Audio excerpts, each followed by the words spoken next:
Bismillahirrahmanirrahim. Assalamualaikum warahmatullahi wabarakatuh. Alhamdulillahi ala ihsanih wa syukru lahu ala taufiqihi wa amtinanih wa asyhadu an la ilaha illallah wahdahu la syarika lahu ta'ziman li sya'ni wa asyhadu anna Muhammadan abduhu wa rasuluhu da'a ila ridwanihi. Allahumma shalli alaihi wa ala alihi wa ashabihi wa ikhwani. Hadirin dan hadirat yang dirahmati oleh Allah Subhanahu wa taala, kita lanjutkan bahasan kita dari faedah-faedah yang diambil dari surat An-Najm, dan kita sekarang sampai pada ayat yang ke-27. Ayat yang ke-27. Allah Subhanahu wa taala berfirman, "Innal ladzina la yu'minuna bil akhirati la yusammunal malaikata tasmiyatal untha." Sungguhnya orang-orang yang tidak beriman kepada hari akhirat, maksudnya orang-orang musyrikin, para penyembah berhala, la yusammunal malaikata tasmiyatal untha. Mereka yusammun sini maksudnya la yasifun, mereka mensifati para malaikat dengan sifat-sifat kewanitaan. Sifat-sifat kewanitaan sebagaimana sudah kita sampaikan bahwasanya di antara keyakinan yang dimiliki oleh orang-orang musyrikin Arab adalah meyakini berhala-berhala mereka seperti Lata, Uzza dan Manat adalah putri-putri Allah. Demikian juga sebagian mereka meyakini bahwasanya malaikat-malaikat adalah putri-putri Allah. Sebagaimana Allah Subhanahu wa taala berfirman, "Wa ja'alul malaikata alladziina hum ibadur rahmani inatha." Mereka menjadikan malaikat-malaikat yang merupakan hamba-hamba Allah sebagai wanita-wanita. Asyahidu khalqahum, apakah mereka menyaksikan bagaimana diciptakannya malaikat sehingga mereka tahu bahwasanya malaikat adalah para wanita? Satuktabu syahadatuhum wa yus'alun, sungguh akan dicatat persaksian mereka tersebut dan mereka akan diminta pertanggungjawaban oleh Allah pada hari kiamat, sebagaimana disebutkan dalam surat Az-Zukhruf. Jadi mereka orang-orang musyrikin, ada di antara mereka meyakini berhala-berhala mereka sebagai putri-putri Allah, dan di antara mereka ada yang meyakini bahwasanya malaikat-malaikat sebagai putri-putri Allah. Makanya Allah mengatakan, "Innal ladzina la yu'minuna bil akhirati la yusammunal malaikata tasmiyatal untha." Sungguhnya orang-orang yang tidak beriman kepada hari akhirat, yaitu kaum musyrikin Arab, mereka mensifati malaikat dengan sifat-sifat kewanitaan. Wa ma lahum bihi min ilm. Sungguhnya mereka tidak memiliki ilmu akan hal tersebut. Iyattabi'una illa dhanna. Mereka hanya berlandaskan kepada persangkaan, dugaan. Dan bahaya tatkala membangun akidah di atas dugaan, katanya dan katanya. Dan ini sering terjadi ya. Orang-orang membangun akidah di atas apa? Dugaan. Katanya batu ini bisa begini ya. Katanya pohon ini bisa begini ya. Katanya, sehingga membangun keyakinan di atas dugaan, dan itu berbahaya. Ya. Makanya Allah mencela mereka tatkala mereka mengatakan bahwasanya malaikat-malaikat adalah putri-putri Allah. Allah katakan, "Iyattabi'una illa dhanna." Sungguhnya yang mereka ikuti, yang jadikan sandaran adalah hanyalah persangkaan. Wa inna dhanna la yughni minal haqqi syai'a. Sedangkan persangkaan itu tidak berfaedah sedikit pun untuk menunjukkan kepada kebenaran. Setelah itu Allah berkata kepada Nabi sallallahu alaihi wasallam, "Fa'arid amman tawalla an dzikrina wa lam yurid illa al-hayatad dunya." Berpalinglah engkau wahai Muhammad sallallahu alaihi wasallam dari orang yang berpaling dari peringatan kami, ya, berpaling dari mereka. Wa lam yurid illa al-hayatad dunya, dan mereka tidak menghendaki kecuali hanya kehidupan dunia. Ya, pikiran mereka orang musyrikin hanyalah kehidupan dunia, dan mereka tidak ingin mendengar Al-Qur'an. Mereka tawalla, mereka lari dari Al-Quran karena Al-Quran mengingatkan tentang hari akhirat, dan mereka tidak mau pikir tentang hari akhirat. Sungguhnya memikirkan hari akhirat membuat mereka resah dan gelisah. Makanya sebagian orang tidak mau ya mendengar pengajian misalnya, tidak mau mendengar, datang ke masjid mendengarkan ceramah misalnya, karena dia sedang sibuk dengan dunia dan tidak ingin diganggu dengan kekhawatiran atas hari akhirat. Ya, maka kata Allah Subhanahu wa taala, "Fa'arid", berpalinglah dari mereka. Berpaling maksudnya jangan kau terlalu pikirkan tentang keselamatan mereka. Karena Nabi SAW tetap menyampaikan dakwah, bukan berarti berpaling ditinggalkan, tidak didakwahi. Para ulama menjelaskan maksud dari firman Allah, "Fa'arid amman tawalla", berpalinglah dari orang yang berpaling dari peringatan kami. Maksudnya jangan terlalu perhatian tentang keselamatan mereka, jangan kau terlalu bersedih dengan keselamatan, dengan mereka tidak selamat. sampaikan dan berpaling dari mereka. Yang penting kau tegakkan hujjah karena mereka memang menjauh dari peringatan kami. Dzalika ma balaghuhum minal ilm. Ya. Itulah ya sejauh-jauh pengetahuan mereka tentang ilmu. Maksudnya ilmu mereka yang mereka fokuskan hanya ilmu tentang dunia. Ibnu Athiyah dalam Al-Muharrar Al-Wajiz dalam tafsirnya rahimahullahu taala menyebutkan ilmu ada dua, ada ilmu yang berkaitan dengan dunia, ada ilmu yang berkaitan dengan apa? Akhirat. Yang ada ilmu yang kalau kita pelajari bermanfaat di dunia dan ada ilmu yang kalau kita pelajari bermanfaat pada akhirat. Dan dalam Islam dituntut untuk belajar dua-duanya karena Nabi SAW bersabda, "Ihris ala ma yanfa'uk." Semangatlah engkau pada perkara yang bermanfaat bagimu, baik manfaat duniawi ataupun manfaat apa? Ukhrawi. Islam mengajarkan dua-duanya. Silakan cari manfaat dunia, silakan cari manfaat akhirat dan kita selalu berdoa, Rabbana atina fid dunya hasanah wa fil akhirati hasanah wa qina adzabannar. Ya Allah, berikanlah kami kebaikan dunia, kebaikan di akhirat, jauhkan kami dari neraka jahanam. Tetapi orang-orang kafir, dzalika ma balaghuhum minal ilm. Ilmu mereka hanya terfokus pada ilmu dunia. Ya. Adapun ilmu berkaitan dengan akhirat mereka kosong, nol, ya. Tidak ada sama sekali, tidak ada sama sekali. Maka seandainya kalau mereka pakar dalam ilmu dunia, ya wajar karena mereka memang fokusnya ke situ. Ya. Kita orang Islam juga berpacu dengan mereka, harus juga pakar tentang dunia. Tetapi dunia tersebut tidak boleh membuat kita lupa dengan apa? Akhirat. Adapun mereka fokus kepada ilmu dunia, bahkan Allah mengatakan, "Dzalika ma balaghuhum min ilm." Kehidupan dunia itulah puncak dari ilmu mereka. Puncak dari ilmu mereka tentang ilmu dunia, tidak pikir tentang masalah akhirat. Sebenarnya sebagian mereka pakar tentang masalah kedokteran luar biasa, tapi enggak mikir akhirat sama sekali. Sungguhnya yang bermanfaat bagi mereka di akhirat adalah ilmu yang membuat mereka ingat tentang akhirat. Ya, sebagian mereka pakar tentang astronomi, sebagian mereka mungkin buat Apollo untuk pergi ke bulan atau ketemu dengan apa namanya makhluk luar angkasa. Ya, misalnya ya. Tapi toh semua ilmu mereka curahkan tenaga mereka, energi mereka untuk menguasai ilmu dunia. Tapi mereka tidak tahu tentang ilmu akhirat sama sekali. Tidak tahu bahwasanya mereka lupa bahwasanya di balik kehidupan ini ada kematian. Setelah itu ada kehidupan yang abadi. Maka ini berbahaya, jangan sampai seorang hanya fokus dengan ilmu dunia yang membuat dia lalai dari adanya hari akhirat. Kemudian kata Allah Subhanahu wa taala, "Inna rabbaka huwa a'lamu biman dhalla an sabili."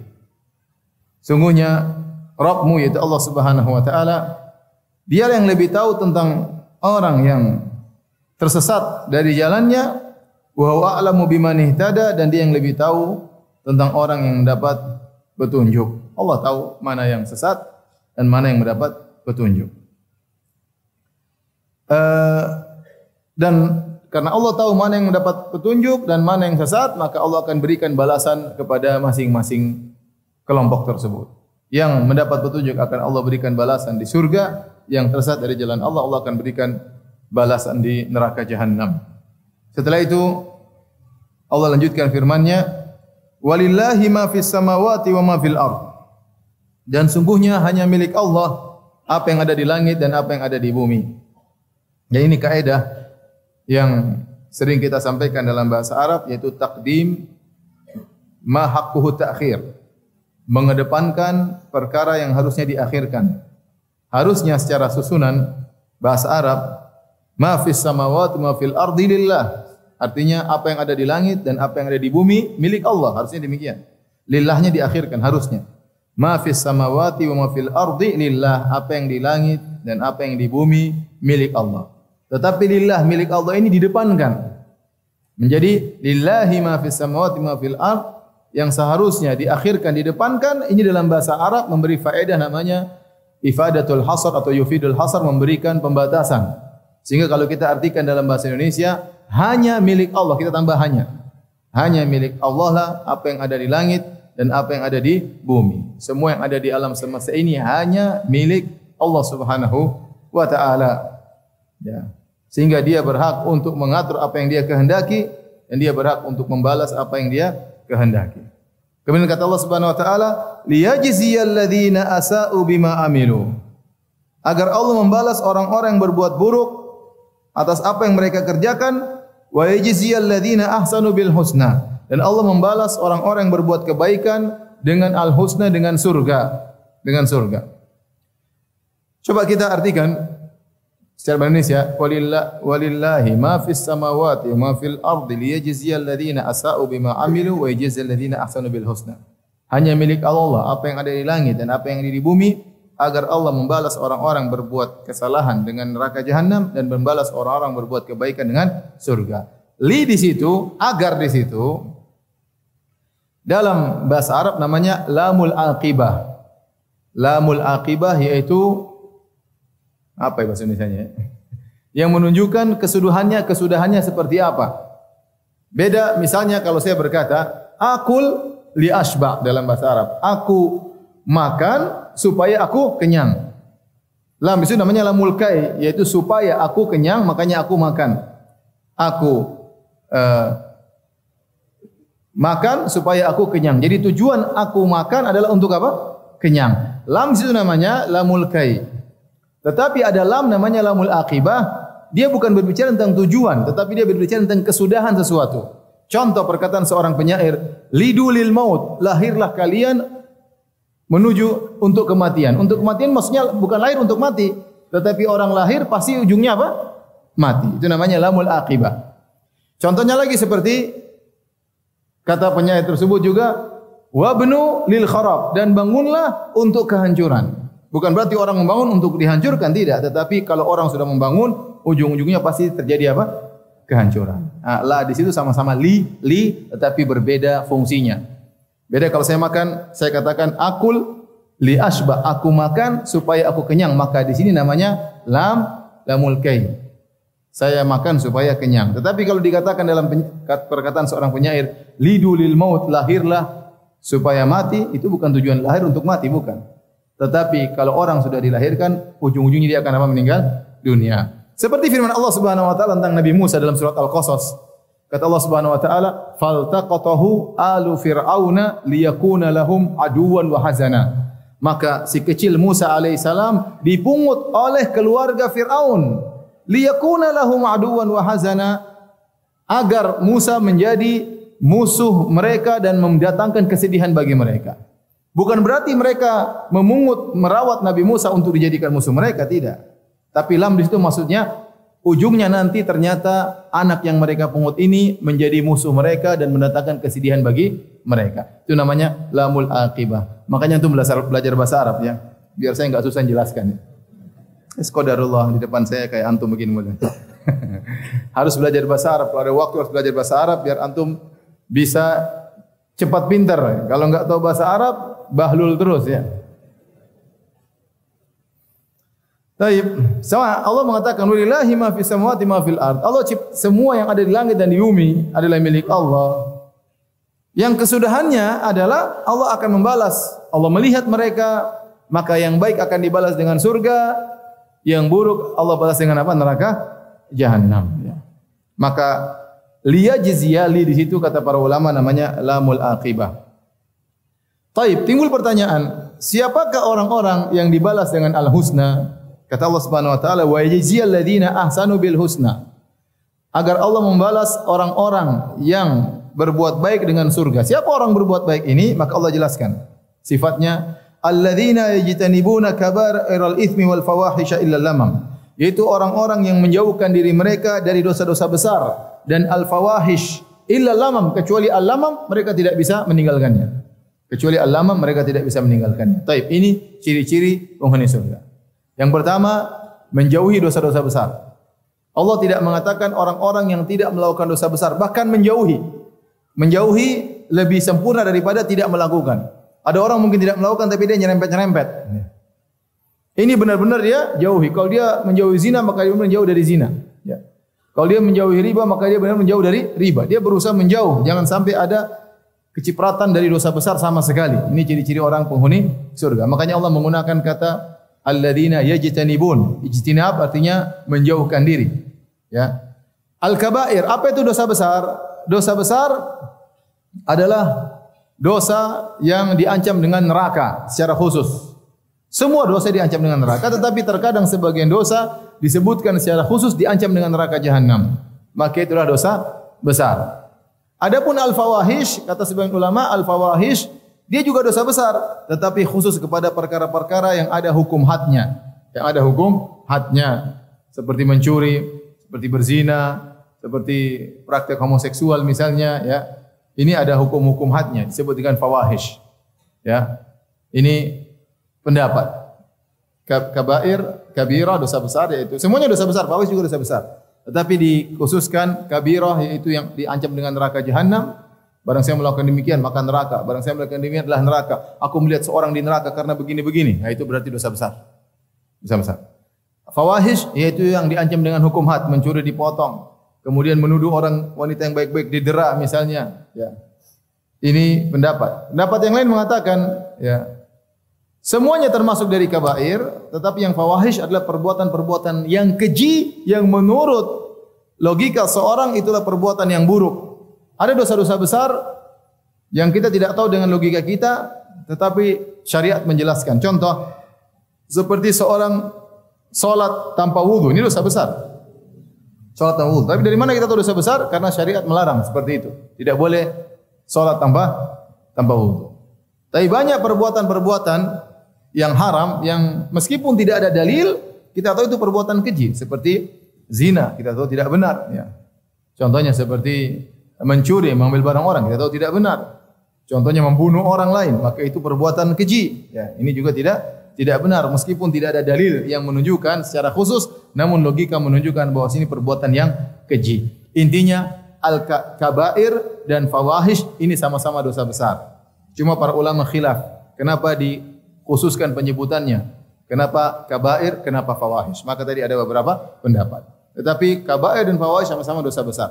Kata Allah, ciri-ciri penghuni surga, mereka menjauhkan diri dari kabair dan fawahish. Illa lamam, kecuali al-lamam, mereka tidak bisa meninggalkannya. Apakah al-lamam? Maka ada khilaf di kalangan para ulama. Secara umum banyak pendapat, tapi terfokus pada dua pendapat. Pendapat pertama mengatakan al-lamam adalah dosa-dosa kecil. Dosa-dosa kecil. Siapa yang bisa lolos dari dosa-dosa kecil? Enggak ada yang bisa lolos. Rasulullah sebutkan contoh dosa kecil, misalnya memandang yang haram, menyentuh yang haram, ya. Misalnya mencium yang haram, ya. Ini dosa-dosa kecil, tidak sampai pada derajat apa? Zina. Ya. Banyak orang tidak bisa menghindar dari hal tersebut. Ya. Ini pendapat. Illa lamam, kecuali dosa-dosa kecil. Nah, kalau al-lamam diartikan dengan dosa-dosa kecil, maka istisna di sini pengecualian disebut dengan istisna munqati, bahasa Arab lagi. Makanya belajar nahwu antum. Ya, istisna munqati maksudnya apa? Maksudnya yang dikecualikan bukan bagian dari yang awal. Contohnya saya mengatakan, datang para murid di kelas seluruhnya kecuali Budi. Budi adalah murid. Maka ini namanya istisna muttasil, yang dikecualikan dia adalah bagian dari mustasna minhu, dia bagian daripada yang disebutkan pertama. Datang seluruh murid kecuali Budi. Budi murid atau bukan? Murid. Ini namanya pengecualian yang bersambung. Ada pengecualian tidak bersambung, terputus. Saya mengatakan datang seluruh murid di kelas kecuali Pak Hansip misalnya. Pak Hansip bukan murid, tetapi dia tidak datang di kelas. Ini namanya pengecualian yang terputus. Paham? Contohnya seperti firman Allah Subhanahu wa taala tentang iblis, ya. Wa idh qulna lil malaikati isjudu li adama fasajadu illa iblis. Tatkala kami berkata kepada malaikat sujudlah kepada Adam, seluruh malaikat sujud kecuali iblis. Iblis malaikat bukan? Bukan. Itu namanya pengecualian yang terputus, paham? Nah, sama dengan ayat ini, siapa orang-orang yang mau surga? Yaitu orang-orang yang menjauhkan diri dari dosa-dosa besar kecuali dosa kecil. Dosa kecil berarti bukan termasuk dari dosa besar. Maka pengecualian namanya istisna munqati, terputus. Ini pendapat sebagian ahli tafsir. Yang dimaksud dengan lamam adalah dosa-dosa kecil yang setiap orang tidak bisa menghindar darinya, maka Allah akan ampuni dosa-dosa tersebut dan itu tidak menghalangi dia untuk masuk surga. Makanya kata Allah Subhanahu wa taala, ya, in tajtanibu kaba'ira ma tunhauna anhu nukaffir ankum sayyi'atikum wa nudkhilakum mudkhalan karima. Kata Allah Subhanahu wa taala, kalau kalian meninggalkan dosa-dosa besar, ya, yang kalian dilarang, maka kami akan menghapuskan dosa-dosa kecil kalian. Jadi seorang berusaha jangan sampai dalam kehidupan ini terjerumus dalam dosa-dosa besar. Kalau dia selalu menghindari dosa-dosa besar, maka jika terjerumus dalam dosa-dosa kecil, maka sangat kemungkinan besar Allah akan menghapuskan dosa-dosa kecilnya tersebut yang tidak bisa dihindari. Dan para salaf menyebutkan, maksudnya di sini misalnya melihat, ya, misalnya menyentuh yang haram, ya, ini tidak sampai pada dosa besar. Tafsiran yang kedua, bahwasanya yang dimaksud dengan lamam adalah dosa besar yang pernah dilakukan oleh mereka, kemudian mereka tidak pernah mengulangi lagi. Mereka tidak pernah mengulangi lagi. Maka kalau kita artikan, siapakah orang masuk surga? Yaitu orang-orang yang menjauhkan diri mereka dari dosa-dosa besar dan fawahish, kecuali al-lamam, kecuali dosa besar yang pernah mereka lakukan dahulu dan mereka tidak mengulangi lagi. Maka pengecualian di sini namanya istitsna muttasil. Pengecualian yang bersambung. Karena al-lamam bagian daripada dosa besar. Cuma dia tidak pernah mengulangi lagi. Artinya orang yang terjerumus dalam zina, apakah tidak boleh masuk surga? Boleh. Jika dia bertobat dan taubatan nasuha tidak pernah kembali lagi. Orang terjerumus dalam praktek homoseksual, apakah dia tidak bisa masuk surga? Bisa. Yang penting jangan dia ulangi lagi. Orang yang pernah terjerumus dalam riba, apakah dia tidak bisa masuk surga? Bisa. Yang penting jangan dia ulangi lagi. Yang penting jangan dia ulangi lagi. Nah, mana yang benar di antara dua pendapat ini? Al-Imam Ibnu Qayyim rahimahullahu taala, Ibnu Qayyim mengatakan dua-duanya benar. Maka orang yang selalu menjauhkan diri dari dosa besar, kalau dia hanya terjerumus dalam dosa-dosa kecil, dosa-dosa kecil tersebut tidak menghalangi dia untuk masuk ke dalam surga. Atau orang yang pernah terjerumus dalam dosa besar, tetapi dia tidak mengulangi lagi, maka dosa besar yang pernah dia lakukan, apakah dia berzina, apakah dia membunuh, apakah dia melakukan kesyirikan, dia tidak ulangi lagi, maka tidak menghalangi dia untuk masuk surga. Makanya tidak disyaratkan seorang masuk surga tidak boleh berdosa-dosa besar. Itu enggak ada syarat seperti itu. Tapi disyaratkan orang untuk masuk surga kalau melakukan dosa apapun, dosa besar jangan diulangi kembali. Hendaknya dia bertobat kepada Allah Subhanahu wa taala. Kemudian yang dimaksud dosa kecil di sini jangan sampai antum salah paham, ya. Ustaz, dosa kecil berarti enggak ada masalah ya? Bukan enggak ada masalah, masalah besar juga. Maksudnya kata para ulama, al-lamam di sini artinya dia tidak terus mengulang-ulanginya. Dia berusaha untuk menghindarinya, terjerumus terkadang, kemudian dia menghindar terkadang, terjerumus lagi terkadang. Seperti itu yang dimaksud al-lamam. Bukan dia sengaja istimrar, continue dalam dosa tersebut. Karena makna al-lamam dalam bahasa Arab menunjukkan sesuatu yang tidak continue. Dan itu disebut oleh para ahli tafsir. Ya, bahwasanya al-lamam ya, diambil dari bahasa Arab yang artinya sesuatu yang tidak continue.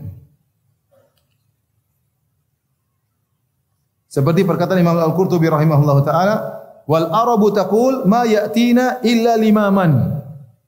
Orang Arab dahulu berkata, hal itu tidak terjadi, tidak datang kepada kami kecuali limaman, kecuali lamam. Maksudnya fil hin ba'dal hin, itu sesekali, tidak continue. Maka maksudnya dosa-dosa kecil yang tidak menghalangi seorang masuk surga adalah dosa-dosa kecil yang tidak dikontinukan oleh pelakunya. Ya. Adapun seorang yang kontinu israr dalam dosa kecil, maka ini bermasalah bagi dia, bisa menghalangi dia dari masuk surga. Agar antum tidak salah paham. Ya. Karena kata Allah enggak ada masalah kalau lamam dosa kecil, ya sudah. Ngelihat sembarangan, nyentuh-nyentuh sembarangan, ya. Kepala orang disentuh, jidat orang disentuh, enggak boleh. Cium sembarangan, enggak. Ini maksudnya sebagaimana perkataan dalam bahasa Arab tadi, al-lamam maksudnya sesuatu yang datang sesekali, tidak kontinu. Maka barang siapa yang terjerumus dalam dosa kecil, dia istighfar, tapi dia tidak israr, tidak kontinu. Ya, makanya kata para ulama, la saghirata ma'al israr. Tidak ada namanya dosa kecil kalau dilakukan secara kontinu. Wala kabirata ma'al istighfar, dan tidak ada namanya dosa besar kalau ternyata orang bertobat darinya. Ini perkataan para ulama. Dan ini kabar gembira bagi kita. Siapa di antara kita yang bisa luput dari dosa kecil zaman sekarang? Dengan internet, dengan medsos, dengan berbagai macam ya berita kita nonton, banyak komentar, hobinya komentar. Padahal enggak ada yang lihat komentar kita. Sehingga terjerumus dalam berbagai macam dosa. Kita berharap dosa-dosa kecil tersebut diampuni oleh Allah Subhanahu wa taala selama kita menjauhkan diri dosa-dosa besar. Jauh dari dosa besar. Ghibah jauhi, namimah jauhi. Yang ditulis oleh para ulama dosa besar, buka al-kabair, dosa-dosa besar sebagaimana dikatakan oleh Imam Zahabi. Baca itu semua, hindari itu semua. Ya, musik-musik yang dimasukkan juga oleh ulama Syafi'iyah, mendengar musik dosa besar, ya. Semua dosa besar hindari. Nah, kalau ente terjerumus dosa kecil, insyaallah diampuni oleh Allah Subhanahu wa taala. Yang penting jangan continue. Taib. Kemudian kata Allah Subhanahu wa taala setelah itu, inna rabbaka wasi'ul maghfirah. Sungguhnya Rabbmu luas ampunannya. Tadi dosa-dosa kecil diampuni oleh Allah Subhanahu wa taala. Yang penting tinggalkan dosa-dosa besar. Demikian juga orang terjerumus dosa besar, dia meninggalkan, tidak diulangi lagi. Inna rabbaka wasi'ul maghfirah. Siapa yang bertobat, Allah ampunannya luas. Ya. Ya. Huwa ahlut taqwa ahlul maghfirah. Kata Allah, dialah Allah yang berhak untuk ditakwai dan dialah Allah yang berhak ya untuk memberi ampunan. Sampai seorang penyair berkata, ya Allah, kalau aku tidak pantas untuk meminta ampun, tapi Engkau maha pantas untuk mengampuniku. Engkau ahli, Engkau berhak untuk mengampuniku karena Engkau adalah maha ampunanmu adalah maha luas. Baik. Kemudian Allah berfirman, huwa a'lamu bikum id ansha'akum minal ardi wa id antum ajinnatun fi butuni ummahatikum. Dialah Allah yang tahu tentang diri kalian. Bukan cuma sekarang Allah tahu tentang kalian. Waktu Allah ciptakan kalian dari bumi, dari tanah, waktu kalian masih nenek moyang kalian Adam alaihissalam. Asal muasal kalian Allah tahu. Karena Allah menciptakan semuanya. Jangankan kondisi kalian sekarang, kata Allah. Waktu kalian belum ada, masih nenek moyang kalian Adam, Allah tahu. Wa id antum ajinnatun fi butuni ummahatikum. Dan waktu kalian masih dalam fase kehidupan sebelumnya sebagai janin dalam perut ibu-ibu kalian, Allah juga tahu kondisi kalian.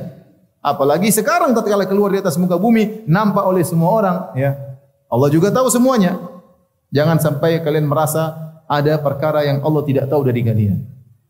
Bahkan bukan sekarang aja, waktu kalian masih belum ada, masih hanya nenek moyang kalian Adam, Allah juga tahu. Ya, tatkala kalian masih dalam janin, belum bisa apa-apa, 9 bulan dalam perut ibu kalian, Allah pun tahu bagaimana kondisi kalian. Ya, bagaimana perubahan kalian hari demi hari, Allah tahu. Kemudian apalagi setelah kalian keluar, maka Allah berkata, "Fala tuzakku anfusakum." Jangan kalian merekomendasi diri kalian. Tazkiyah yaitu merekomendasi. Jangan kalian merekomendasi diri kalian. Huwa a'lamu biman ittaqa. Allah lebih tahu siapa yang bertakwa. Enggak usah bilang saya orang bertakwa. Ya, siapa yang bilang ente orang bertakwa? Yang tahu ente bertakwa atau tidak siapa? Allah Subhanahu wa taala. Maka dilarang seorang mentazkiyah dirinya. Ya. Dan fala tuzakku anfusakum, janganlah kalian apa di sini arti bahasa Indonesianya? Jangan kalian mengatakan dirimu suci. Ini diartikan oleh para ulama dengan dua tafsiran. Sebenarnya disebut oleh Tahir Ibnu Asyur dalam Tahrir wa Tanwir. Yang pertama, fala tuzakku anfusakum, jangan kalian menganggap diri kalian suci, baik dengan keyakinan ataupun dengan perkataan ataupun dengan isyarat yang menunjukkan seakan-akan kalian wali-wali Allah, kalian orang-orang soleh, tidak perlu. Itu yang tahu hanya Allah Subhanahu wa taala. Atau maknanya jangan kalian juga merekomendasikan orang lain. Kalian mengatakan si fulan ya diridhoi oleh Allah, si fulan dimuliakan oleh Allah, si fulan masuk surga. Ini tidak ada yang tahu hanyalah siapa? Allah Subhanahu wa taala. Yang tahu hanyalah Allah Subhanahu wa taala. Allah lebih tahu mana yang bertakwa. Baik. Hadirin dan hadirat yang dirahmati oleh Allah Subhanahu wa taala, kenapa diartikan jangan kalian merekomendasikan atau menyatakan orang lain, bukan cuma untuk antum saja, bahkan orang lain juga tidak boleh. Karena kum di situ bisa artinya dirimu, bisa artinya adalah sesama kaum muslimin. Seperti firman Allah Subhanahu wa taala dalam surat Al-Hujurat, kata Allah, "Wala talmizu anfusakum." Jangan kalian mencela diri kalian. Maksudnya jangan sebagian kalian mencela sebagian yang lain. Paham? Saya ulangi, "Wala talmizu anfusakum." Kum itu maksudnya antum. Jangan kalian mencela diri antum. Maksudnya jangan kalian mencela diri antum sendiri, dan jangan mencela sebagian kalian mencela sebagian yang lain, karena kalian seakan-akan satu kesatuan. Sama seperti ini, fala tuzakku anfusakum. Jangan kalian menyatakan merekomendasi diri kalian dan jangan menyatakan orang lain suci. Dalam satu hadis ya, yang diriwayatkan oleh Imam Al-Bukhari rahimahullahu taala, saya bacakan hadisnya. Hadis nomor 2687 ya. tentang wafatnya Utsman bin Maz'un radhiyallahu anhu, seorang sahabat yang terkenal rajin beribadah, ya. Dan dia meninggal di rumah Ummu Atiyah atau Ummul Ala, ya. Kemudian dirawat di rumahnya, akhirnya meninggal dunia.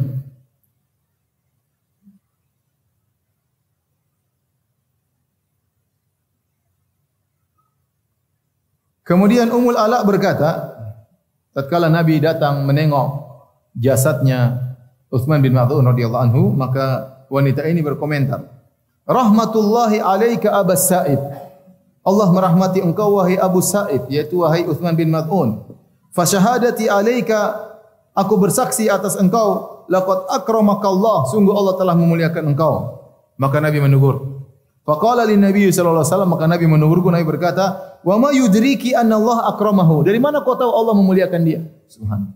Ini orang sahabat mulia, terkenal rajin ibadah, meninggal dalam kondisi sedang beribadah. Tatkala ada seorang mengatakan Allah memuliakan engkau di akhirat, maka Nabi itu, dari mana kau tahu? Dari mana kau tahu? Kemudian Rasulullah SAW mengomentari, "Amma Utsman faqad ja'ahu wallahi al-yaqin." Adapun Utsman bin Maz'un, maka demi Allah telah datang kematian kepadanya, telah datang keyakinan. Dia sudah berpindah dari alam dunia menjadi alam yakin, yaitu alam akhirat. Wa inni la arjulahul khair, dan aku berharap dia mendapatkan kebaikan. Wallahi ma adri, demi Allah saya tidak tahu. Wa ana Rasulullah sallallahu alaihi wasallam ma yuf'alu bi, saya ini Rasul, saya tidak tahu apa yang akan dilakukan kepadaku di alam akhirat. Qalat, kata Ummu Atiyah atau Ummul Ala, fa wallahi la uzakki ahadan ba'dahu abadan. Demi Allah aku tidak akan mentazkiyah, merekomendasi seorang pun setelah peristiwa tersebut selamanya. Wa ahzanini dzalik, hal ini kemudian membuat aku sedih, kata wanita tersebut. Qalat fanimtu, maka suatu malam aku tidur, fa uridu li Utsman ainan tajri, maka aku diperlihatkan dalam mimpiku bahwasanya Utsman di surga mendapatkan atau dia mendapatkan di akhirat mata air yang mengalir, keluar air. Fajitu ila Rasulillah sallallahu alaihi wasallam, maka aku mendatangi Nabi sallallahu alaihi wasallam, fa akhbartu, dan aku kabarkan, ya Rasulullah, aku bermimpi melihat ini untuk Utsman bin Maz'un. Kata Nabi sallallahu alaihi wasallam, dzaka amaluhu, itu menunjukkan amalnya masih terus berjalan. Kenapa? Dia ternyata waktu dalam kehidupan dunia adalah ribat. Dia ribat, yaitu dia berjaga di perbatasan dalam peperangan, maka orang yang beramal sebagai ribat atau murabit, maka amalnya terus mengalir meskipun dia sudah meninggal dunia. Ya. Jadi ini Nabi dikasih tahu bahwasanya dia dapat mata air yang mengalir. Adapun kita tidak tahu akan hal tersebut, kita tidak tahu tentang hal yang gaib, maka tidak boleh seorang kemudian mengatakan, oh si fulan ini pasti masuk surga, si fulan ini begini, si fulan begini. Kita enggak tahu tentang hakikat dia, yang tahu hanyalah Allah Subhanahu wa taala.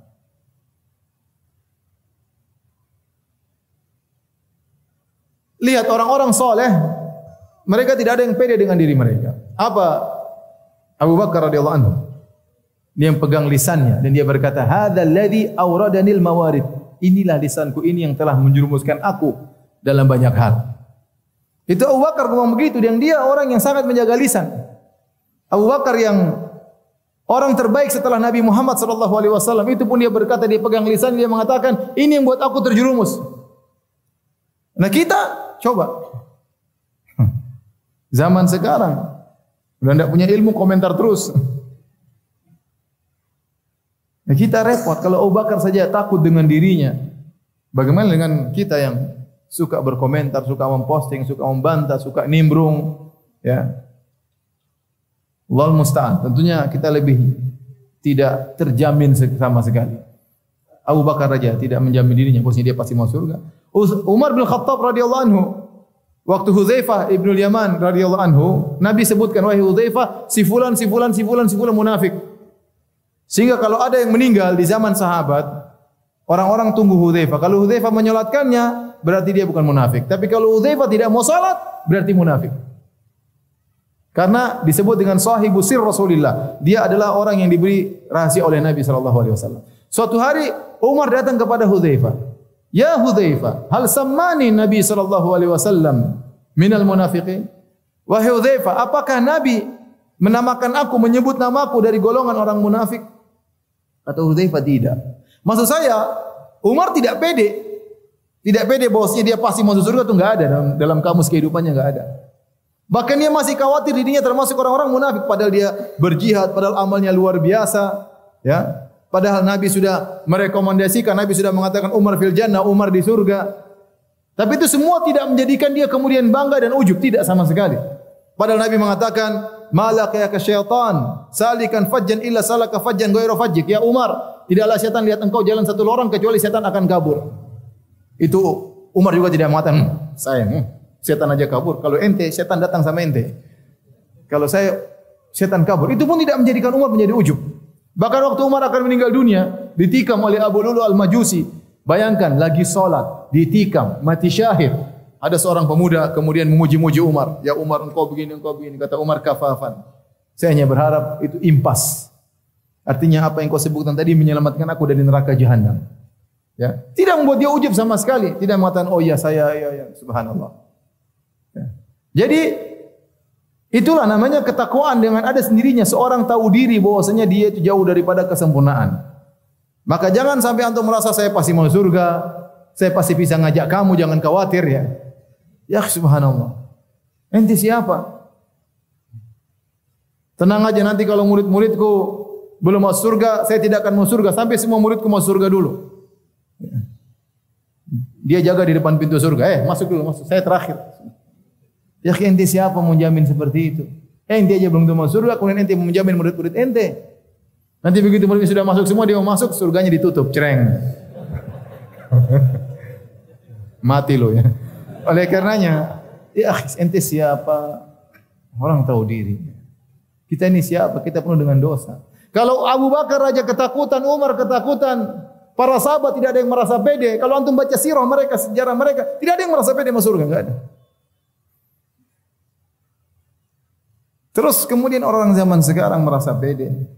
Bahkan terkadang dia menjual surga kepada murid-muridnya. Pernah ada orang foto sama dia, orang yakini masuk surga. Foto kalau jarak sekian bayar sekian. Ya. Kenapa dalam isyarat-isyarat perkataannya seakan-akan dia menjamin surga kepada murid-muridnya. Yang penting sama saya, yang penting hormat sama saya, subhanallah.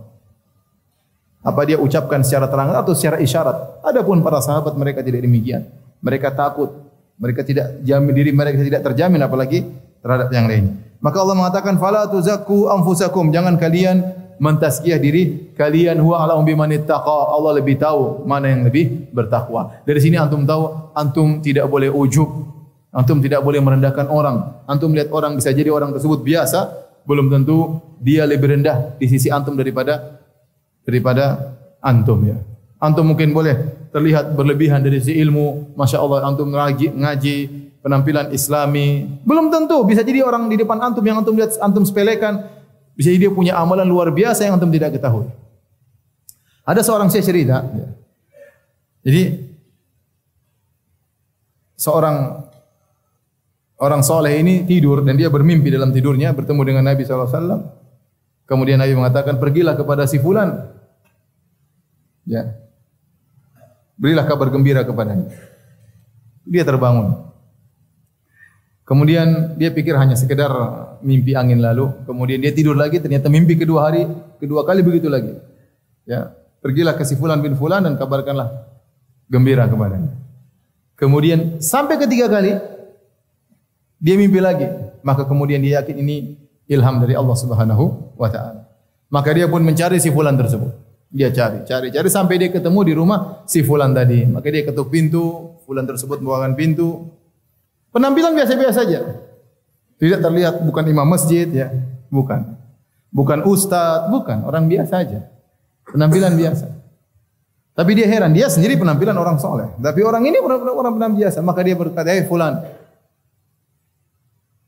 saya bermimpi ya, 3 kali dan Rasulullah SAW menyuruh saya untuk menyampaikan kepada engkau kabar gembira. Dan saya ingin tanya sama engkau. Ya. Kau punya amalan apa sampai aku bermimpi 3 kali? Kata orang tersebut, tidak ada, saya enggak, biasa-biasa aja. Enggak, pasti kau punya amalan. Sesuatu, coba sebutkan, pasti ada. Jangan kau sembunyikan. Akhirnya orang ini cerita, saya tidak punya amalan kecuali satu yang saya berharap saya bertemu dengan Allah dengan bawa amalan tersebut. Dan tidak ada yang tahu. Maka dia cerita, waktu saya menikah dengan seorang wanita, di malam pertama saya masuk di malam pengantin, saya dapati dia ternyata dalam kondisi hamil. Wanita yang saya nikahi tersebut ini dalam kondisi hamil. Dan dia berkata, ya fulan, usturni, wahai fulan, tutuplah aibku. Yasturukallah, Allah akan menutup aibmu. Tutuplah aibku, Allah akan menutup aibmu. Subhanallah. Maka saya langsung tidak menyentuh dia sama sekali. Tunggu sampai anak tersebut lahir. Ya. Dan tidak ada yang tahu kecuali engkau. Maka kemudian anak tersebut setelah lahir, bayangkan lama. Kemudian lahir setelah 9 bulan anak tersebut lahir. Kemudian dia bawa anak tersebut sebelum subuh, dia taruh di pintu masjid. Dia taruh di pintu masjid. Kata dia, setelah itu saya pun subuh-subuh pergi ke masjid. Maka orang-orang heboh, sholat subuh, ada anak di luar pintu masjid. Anak siapa ini? Pada mereka gelisah, anak siapa ini? Anak siapa ini? Anak siapa ini? Akhirnya saya bilang, ya ikhwan, biar saya yang urus anak ini. Antum tahu ini anak bukan anak saya. Saya akan urus anak ini. Kata mereka, syukron, jazakallah khair, kasihan anak siapa ini. Akhirnya saya bawa pulang, saya kembalikan lagi kepada ibunya. Itu istri saya. Dan tidak ada yang tahu kecuali apa? Kamu. Artinya ada amalan-amalan yang mungkin orang tersebut melakukan dan amalan besar dan tidak ada yang tahu. Maka dengan demikian jangan pernah Anda merasa lebih baik daripada orang lain. Fala tuzakku anfusakum. Tatkala Anda merasa lebih dari orang lain, berarti Anda telah mentazkiyah diri Anda. Seakan-akan Anda lebih bertakwa daripada dia. Padahal Allah berkata, huwa a'lamu biman ittaqa. Allah lebih tahu mana yang bertakwa. Bisa jadi orang di depan kita dia punya taksir, dia punya kekurangan dalam sebagian hal. Mungkin dia jarang sholat berjamaah, mungkin dia melakukan sebagian maksiat. Tapi bisa jadi dia punya amal soleh yang lain. Mungkin dia berbakti kepada orang tuanya, mungkin dia tidak pernah sombong, mungkin dia tidak pernah hasad. Kita enggak tahu. Dibandingkan dengan sebagian kita yang mungkin ke masjid, penampilan Islami tapi hati penuh dengan hasad, hati penuh dengan dengki, sombong dan angkuh dan yang lain. Maka jangan pernah merasa orang di depan antum lebih rendah daripada antum. Kita enggak tahu. Yang tahu cuma siapa? Allah. Fala tuzakku anfusakum. Jangan kalian merekomendasikan diri kalian, merasa diri kalian suci. Kalau Abu Bakar saja ketakutan, kalau Umar saja ketakutan, apalagi kita. Baik. Kemudian kata Allah Subhanahu wa taala, "Afara'aital ladzi tawalla?" Tidakkah kau lihat, ya? Bagaimana menurut kamu tentang orang yang berpaling? Wa a'ta qalilan wa aqda. Dia memberikan sedikit kemudian dia berhenti dari pemberiannya tersebut. A indahu ilmul ghaibi fa huwa yara. Apakah dia punya ilmu gaib dan dia melihat? Ini ayat, ya. Para ulama dari penulis buku-buku tafsir, ahli tafsir sepakat bahwasanya ayat ini turun kepada seseorang dari kalangan orang-orang musyrikin. Cuma orang ini siapa? Khilaf di kalangan para ulama. Ya. Ada yang mengatakan fulan, ada yang mengatakan fulan, tetapi kebanyakan ahli tafsir maksudnya orang ini yang dicerca oleh Allah Subhanahu wa taala adalah Walid ibn al-Mughirah. Al-Walid ibn al-Mughirah al-Makhzumi. Kata Allah, "Afara'aital ladzi tawalla?" Maka apa engkau tidak melihat orang yang berpaling dari Al-Qur'an? Siapa? Al-Walid ibn al-Mughirah. Wa a'ta qalilan. Dia memberikan sedikit, wa aqda. Kemudian dia berhenti, qata. Dia tidak melanjutkan lagi. Kenapa? Al-Walid bin Mughirah ketika dia mendengar lantunan Al-Quran Nabi SAW, maka dia tahu itu benar. Bahwasanya Al-Quran itu benar, maka dia puji Al-Quran. Ya, maka dia mengatakan bahwasanya Al-Quran itu indah, Al-Quran itu manis. Ini bukan perkataan penyair, ini bukan perkataan dukun. Saya tahu tentang syair, saya tahu perkataan sihir. Ini adalah perkataan yang indah. Dia tertarik mendengar lantunan Al-Quran Nabi SAW. Waktu dia tertarik, Abu Jahal ketakutan. Waduh, bahaya ini. Al-Walid ibn Mughirah termasuk orang yang paling tua tatkala itu. Dia lebih tua daripada yang lainnya. Dan dia dari Bani Makhzum. Kalau dia masuk Islam, orang-orang kabilah Bani Makhzum semua masuk Islam. Abu Jahal juga dari Bani Makhzum. Maka waktu Al-Walid bin Mughirah mulai memuji Al-Quran, maka Abu Jahal takut. Maka Abu Jahal datang kepada dia. Oh ya Walid, ente enggak benar kayak begini. Kalau ente masuk Islam, semuanya masuk Islam. Ente harus mengucapkan kata-kata yang orang-orang tahu bahwasanya engkau berlepas diri dari Muhammad. Kita Bani Makhzum, Bani Hashim bersaing. Kata Walid bin Mughirah, aduh saya takut kepada Allah. Saya takut dosa-dosa saya. Kata Abu Jahal, jangan kau khawatir, saya yang tanggung dosamu. Ini disebut oleh para tafsir. Abu Jahal bilang, jangan kau khawatir, sudah kau ngomong aja tentang Muhammad. Saya akan tanggung apa? dosamu. Makanya Allah mengatakan wa a'ta qalilan. Dia sudah sedikit membenarkan Nabi, wa akda, tiba-tiba dia berhenti. Harusnya dia lanjutkan. Kalau dia lanjutkan dia beriman. Hampir dia beriman, dia berhenti. Akda itu maksudnya apa dalam bahasa Arab? Maksudnya seorang yang menggali sumur. Dia gali tanah, tiba-tiba dia dapat batu.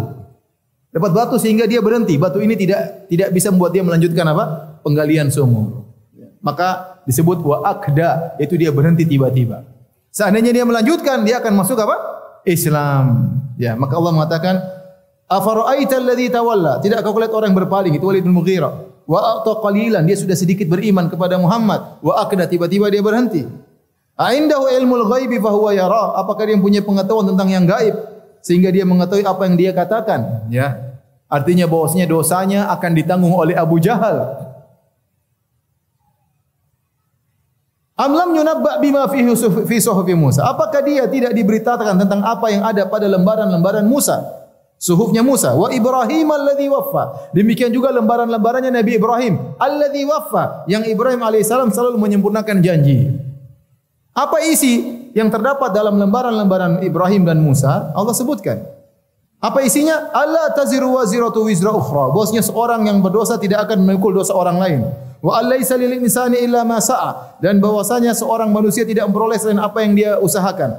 Wa anna sa'yahu sawfa yura. Dan bahwasanya usaha itu kelak akan diperlihatkan kepada dia. Summa yajzahul jazaa'al awfa. Kemudian dia akan diberi balasan dengan balasan yang sempurna. Wa anna ila rabbikal muntaha. Dan bahwasanya kepada Tuhanmu lah kesudahan segala sesuatu. Wa annahu huwa adhaka wa abka. Dan sungguhnya Allah yang membuat tertawa dan Allah yang membuat menangis. Wa annahu huwa amata wa ahya. Dan sungguhnya Allah lah yang mematikan dan menghidupkan. Wa annahu khalaqaz zawjani dzakara wal untha. Dan dia yang telah menciptakan yang berpasang-pasangan laki maupun wanita. Min nutfatin idza tumna. Dari air mani yang dipancarkan. Wa anna alaihi nas'atal ukhra. Dan dia akan menetapkan kehidupan berikutnya. Wa annahu wa aghna wa aqna. Dia yang menjadikan kaya dan dia yang menjadikan miskin. Wa annahu rabbus syi'ra. Dan dialah Tuhan dari bintang syi'ra. Wa annahu ahlaka adanil ula. Dialah Allah yang telah membinasakan kaum Ad. Wa Samud fama abqa. Dia yang telah membinasakan kaum Samud dan tidak disisakan dari mereka. Wa qaum Nuh min qabl. Dan dia yang telah membinasakan kaum Nuh sebelumnya. Innahum kanu hum adlama wa atagha. Mereka dulu sangat zalim dan mereka telah berdurhaka. Wal mu'tafikata ahwa. Dia yang telah membinasakan kaum Lut, diangkat kemudian dijatuhkan oleh malaikat Jibril. Faghasyaha ma ghasya. Setelah mereka terjatuhkan maka ditutup dengan lemparan-lemparan batu. Fabi ayyi ala'i rabbika tatamara. Maka terhadap nikmat Tuhanmu manakah yang kamu ragu-ragu? Hadza nadhirum minan nudhuril ula. Inilah Muhammad adalah seorang pemberi peringatan dari pemberi-pemberi peringatan yang terdahulu. Sampai di situ isi yang terdapat dalam suhuf Musa dan suhuf apa? Ibrahim. Suhuf Ibrahim wa Musa. Jadi ternyata Nabi Musa memiliki lembaran-lembaran namanya suhuf. Ibrahim juga memiliki lembaran-lembaran namanya suhuf. Di antara isi suhuf tersebut ini yang Allah nukil dalam surat An-Najm. Tapi kita isya dulu baru kita lanjutkan. Insyaallah, karena saya mau bahas lagi masih panjang, kalau terburu-buru malah kita tidak menikmati faedah-faedahnya. Kita buka tanya jawab ya. Ustaz, Afwan, mau bertanya, adik perempuan saya, suaminya sekarang ikut pemahaman sufi atau thariqat yang sejenisnya. Bahkan dari pemahamannya jika datang ke rumah gurunya beberapa kali saja sama dengan umroh atau berhaji. Yang saya mau tanyakan, dia suaminya sering berbicara sudah tidak suka pada istrinya. Apakah kalimat tersebut termasuk kalimat talak? Yang kedua, apakah adik perempuan saya boleh minta cerai karena takut terseret pemahaman tersebut? Adapun yang pertama, bahwasanya pernyataan suaminya tidak suka kepada istrinya itu belum cerai. Cerai kalau dia bilang saya cerai kamu, baru jatuh cerai. Ya, atau kalimat kinayah seperti mengatakan kita tidak bisa lagi serumah misalnya, atau pulang saja ke rumah orang tuamu. Ini namanya lafal cerai yang tidak tegas. Kalau diniatkan cerai maka jatuh cerai. Tapi kalau dia tidak niatkan maka tidak jatuh cerai. Tapi kalau dia bilang kamu saya cerai baru jatuh cerai. Adapun mengatakan saya tidak suka lagi sama kamu itu belum cerai. Ada pertanyaan yang kedua, apakah adik perempuannya boleh minta cerai? Ya. Kalau hukum syar'i boleh, ya. Tapi saya rasa itu bukan solusi yang terakhir, ya. Bukan solusi yang pertama, tapi solusi terakhir. Kalau bisa dinasihati, diajak diskusi, didatangkan untuk bertemu dengan ustadz misalnya, diajak dialog ya. Maka mudah-mudahan dia sadar dan kembali kepada jalan yang lurus. Ya. Tapi kalau dia tidak berubah, boleh minta cerai. Ya. Karena khawatir nanti anak-anak terpengaruh seperti pemahaman tersebut. Ya. Naik haji nggak usah ke Mekah Madinah, tinggal datang ke rumah gurunya sudah naik haji.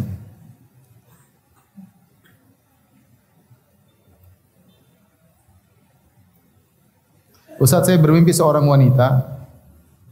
Lalu saya melaksanakan sholat sunnah dan keyakinan saya bertambah kalau dia sang wanita adalah jodoh saya. Tetapi dia sang wanita sudah saya perkenalkan dengan sunnah. Ia menolak ilmu yang saya berikan. Gimana pendapat Ustaz dan mohon sarannya Ustaz? Mimpi tersebut tidak menunjukkan bahwasanya wanita tersebut wanita yang terbaik ya.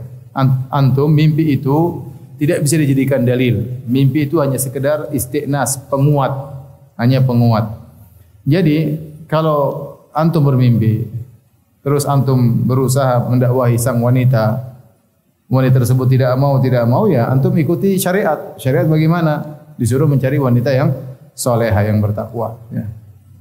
Kalau ternyata antum mimpi, kemudian antum dakwahi dia kepada sunnah, dia terima, dia bertakwa, itu berarti mimpi tadi penguat. Ya, tetapi kalau ternyata antum dakwahi dia tidak mau, bahkan dia menentang sunnah, bahkan dia benci terhadap sunnah, berarti itu mimpi bukan petunjuk, itu antum terlalu banyak mikir dia. Makanya antum mimpikan dia ya. Jadi tidak bisa dijadikan mimpi sebagai dalil. Semua kita berjalan dengan syariat. Kita berjalan dengan syariat. Kita mimpi ketemu seorang wanita, bahkan mimpi dalam misalnya bahkan mimpi bergaul dengan dia, ya belum tentu dia menjadi istri kita, ya, dan bisa jadi itu cuma bunga-bunga dari godaan syaitan dan yang lain. Bagaimana cara melenyapkan jimat yang ada tulisan Allah dan bertuliskan Arab? Caranya ya dihapus. Kalau memang jimat tersebut berupa pahatan, kalau bisa dirusak pahatnya. Kalau dia berupa tulisan tinta, maka direndamkan dalam air sambil dibacakan ayat kursi kayak kul 3 kul kayak, kemudian ya, dileburkan sehingga tulisan tersebut hilang. Dan bagaimana cara bertobat untuk dari kesyirikan? Karena dulu saya tertipu karena saya dikasih jimat dan amalan-amalan memakai bahasa Arab. Dan saya juga pernah menemui kiai, tuan guru yang saya kira benar. Tapi pas sudah sering ikut kajian dan petunjuk dari Allah, sepertinya saya datangi itu dukun. Ya udah, ya bertobat aja, tidak usah diulangi lagi, jangan kembali lagi melakukan demikian. Ustaz, apa hukumnya nonton berita gosip tapi tidak komentar? Menyetujui ya. Orang yang menyetujui hukumnya sama dengan orang yang melakukan. Ustaz, bagaimana menggabungkan antara berbuka puasa dengan menjawab azan? Karena saya kesulitan untuk menjawab azan sambil mengunyah kue. Enggak mudah kok bisa. Allah, bisa. Enggak susah ya. Kecuali pengen buru-buru ya. Tapi kalau makan santai insya Allah enggak ada masalah. Bisa lah. Kalau memang tidak bisa dirapel belakangan bisa ya. Tapi seandainya bisa sambil enggak ada masalah ya. Sambil. Hukum menjawab azan hukumnya sunnah, tidak wajib.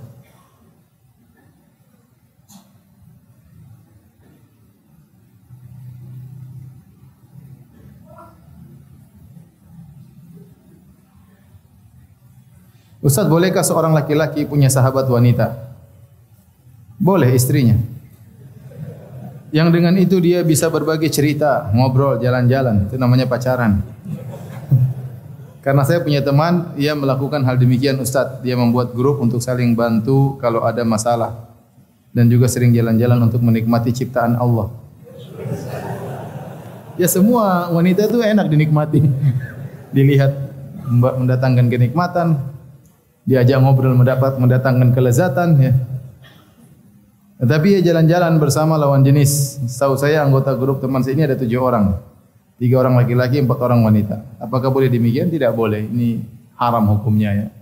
Kalau mau punya hubungan harus dengan cara yang syar'i. Harus cara yang syar'i.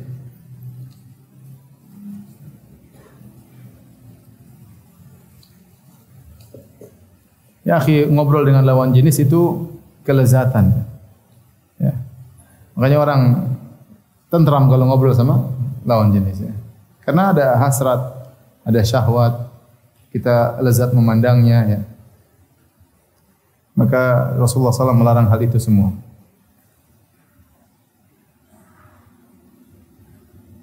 Saya bekerja dengan teman saya dalam suatu ruangan. Teman saya selalu mendengarkan musik dalam bekerja, yang mau tidak mau terdengar juga oleh saya. Sudah dinasihati tapi masih seperti itu. Bagaimana hukumnya terdengarkan musik? Meskipun hati saya mengingkari dan kadang kaki saya ikut goyang-goyang. Mudah-mudahan tidak berdosa. Yang penting tegur ya. Tegur ya. Tapi ya kalau perlu agak keras dikit ya udah kamu dengar pakai apa namanya? Headset. Silakan kalau kamu enggak mau dengar saya terganggu ya. Saya terganggu. Karena kalau kaki kita mulai goyang bisa jadi nanti kepala kita ikut goyang.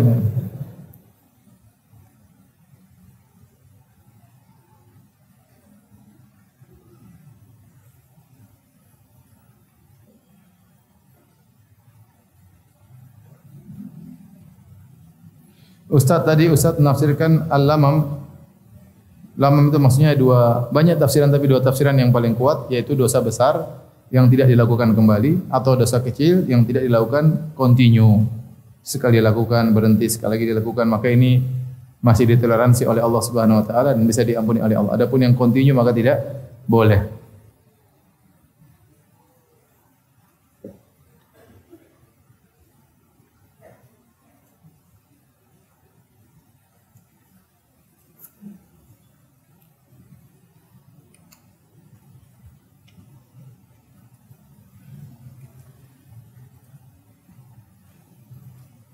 Ada dai yang mengatakan bahwa saya ketika di Libya menjadi seperti ketua MUI. Hebat ini.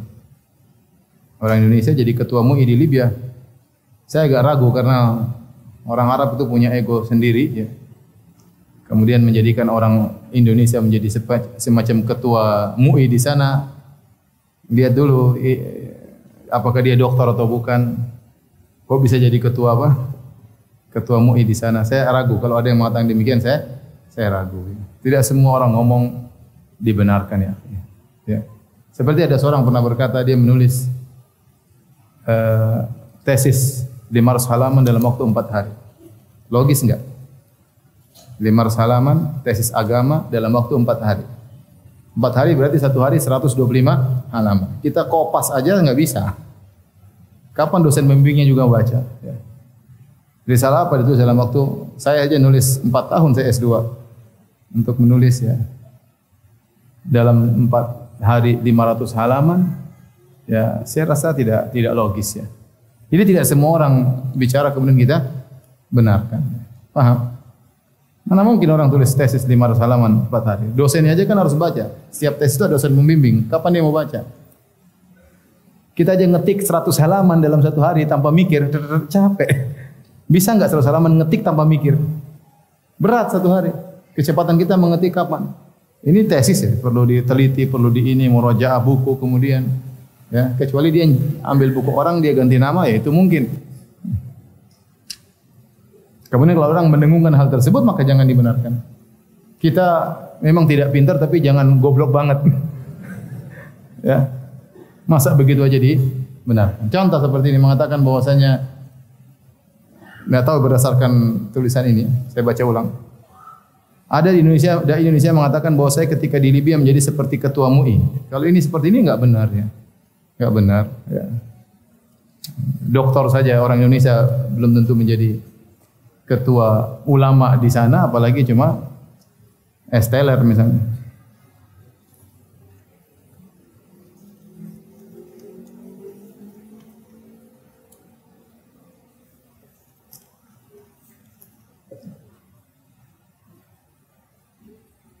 Ustaz, saya punya kedai minuman, baru saja dapat karyawati. Ana lupa lihat identitasnya. Dilihat pas udah keterima KTP-nya ternyata orang Nasrani. Bagaimana hukumnya? Saya takut kelak diminta pertanggungjawaban karena saya sebagai pemimpin karyawan tersebut. Enggak, orang Nasrani boleh bekerja sama kita selama dia mengikuti aturan yang kita sampaikan ya. Dia tahu batasan-batasan, kita punya aturan, boleh aja ya. Qadarullah seperti ini sudah terima, tidak mungkin kita putuskan kita zalim sama orang. kecuali dia melanggar aturan-aturan yang ada. Nabi SAW dulu pembantunya orang Yahudi. Nabi pembantunya orang apa? Yahudi. Dalam interaksi dunia boleh saja, enggak ada masalah. Kecuali ternyata dia dalam prakteknya ternyata dia melanggar aturan atau menimbulkan fitnah, itu lain cerita. Maka kita berhentikan bukan karena agamanya, tapi karena dia tidak mengikuti aturan.